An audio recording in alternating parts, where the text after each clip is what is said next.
আসসালামু আলাইকুম, hello everyone. আমার হাতে যে ক্রাফটটি দেখতে পাচ্ছেন এটি জিপসাম পাউডার দিয়ে তৈরি। আমি আজকে এটারই টিউটোরিয়াল দেখাবো। আপনারা চাইলে আমাদের ভিডিও থেকে শিখে নিতে পারেন অথবা পারচেস করতে পারেন, কালার কাস্টমাইজ করে দেওয়া হবে। এখানে আমি পরিমাণ মতো জিপসাম পাউডার নিয়ে নিয়েছি এবং পরিমাণ মতো পানি নিয়েছি। এটাকে একটা সুন্দর বেটারে পরিণত করতে হবে।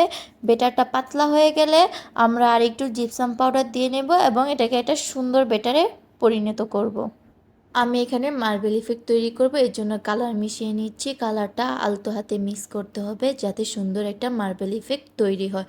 তারপর এটাকে আমি মোল্ডে ঢেলে নেব। মোল্ডটাকে পরিষ্কার করা অত্যন্ত জরুরি। আমি আগে থেকে পরিষ্কার করে নিয়েছি এবং এটাকে ড্যাব ড্যাব করব যাতে ভিতরে মসৃণ হয় এবং বাবল ক্রিয়েট না হয়। ঢাকনাতেও সেম কাজ করব।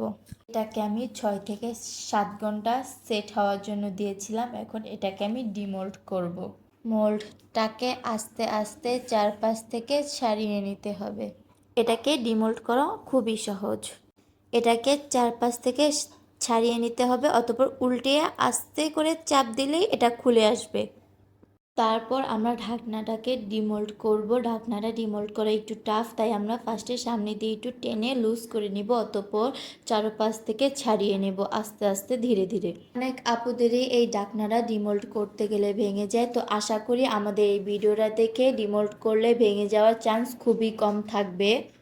এটাকে আমরা চারপাশ থেকে ভালোভাবে খুলে নিব, অতঃপর এটাকে সোজা করে রেখে তার মাথার দিকটা ধরে আস্তে করে টান দিয়ে খুলে নিলেই কিন্তু এটা সুন্দরভাবে বের হয়ে যায় এবং এটা ভাঙার চান্সও খুবই কম। এই তো এটা আমাদের ফাইনাল লুক। আশা করি ভিডিওটি ভালো লাগলে লাইক কমেন্ট শেয়ার করবেন এবং পেজটি ফলো করবেন। আল্লাহ হাফেজ।